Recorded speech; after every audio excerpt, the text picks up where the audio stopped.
Jadi nanti akan mempelajari gizi kuliner. Nah, gizi kuliner itu mari kita bahas putar mata kuliah yang ada di jurusan ilmu gizi. Nah, sesuai permintaan Kak, siapa sih? Si Wah ya.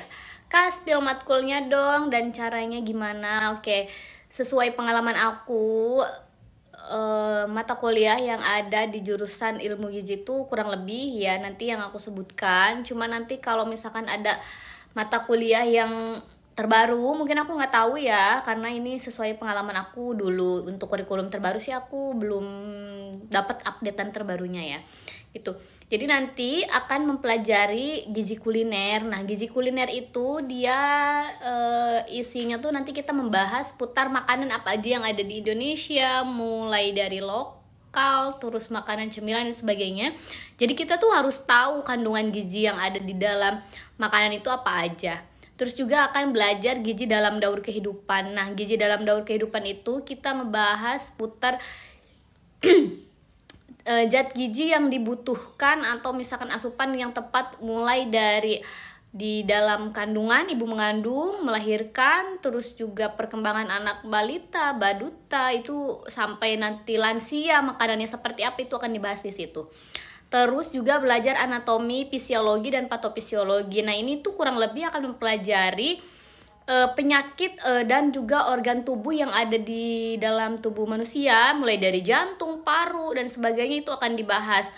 Kalau misalkan sampai terjadi penyakit atau masalah di jantung itu akan seperti apa, terus nanti makanan yang kurang tepat itu yang kayak gimana, terus makanan yang baik untuk kesehatan jantung yang seperti apa itu nanti dibahas di situ.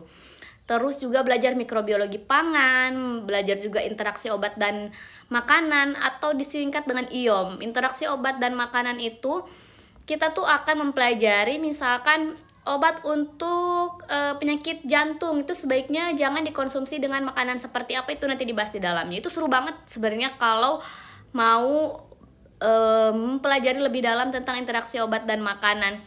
Dulu aku nilai IOM tuh selalu jelek karena aku kurang ngerti, soalnya bahasa Inggris semua materinya tuh. Jadi ya kalau bisa belajar bahasa Inggris juga sih. Terus belajar NCP. NCP itu Nutritional Care Process ya singkatannya, NCP. Nah, itu adalah kunci untuk orang-orang yang mau kerja di rumah sakit. Jadi memang harus bisa minimal mengerti dan bisa menegakkan diagnosa gizi dan intervensi yang tepat itu ketika kita menegakkan diagnosa gizi itu harus seperti apa. Intinya itulah. Terus penilaian status gizi. Penilaian status gizi memang di rumah sakit juga dipakai, tapi lebih banyaknya itu orang-orang puskesmas yang menggunakan penilaian status gizi. Tapi itu juga yang linear ya, biasanya orang-orang gizi tuh banyak ditarik ke manajemen kalau di puskesmas, tapi nggak tahu ya gitu. Terus MSPM. Nah, MSPM itu belajar ya, kalau di rumah sakit juga ada, kalau kebagian di MSPM ya. Jadi manajemen penyelenggaraan makanan itu orang-orang yang ada di manajemen penyelenggaraan makanan memang harus tahu, harus hafal MSPM-nya itu, mengerti lah intinya. Kalau kerja di perusahaan juga MSPM menurut aku perlu banget gitu. Terus juga belajar konseling gizi. Masa iya seorang konselor tapi nggak tahu cara mengedukasi orang yang tepat itu seperti apa, kayak gitu. Kurang lebih itu mata kuliah yang ada di jurusan ilmu gizi. Jadi buat teman-teman nih yang tertarik atau lagi kuliah di jurusan gizi, semangat untuk mempelajari tadi mata kuliah yang udah aku sebutkan. Terima kasih.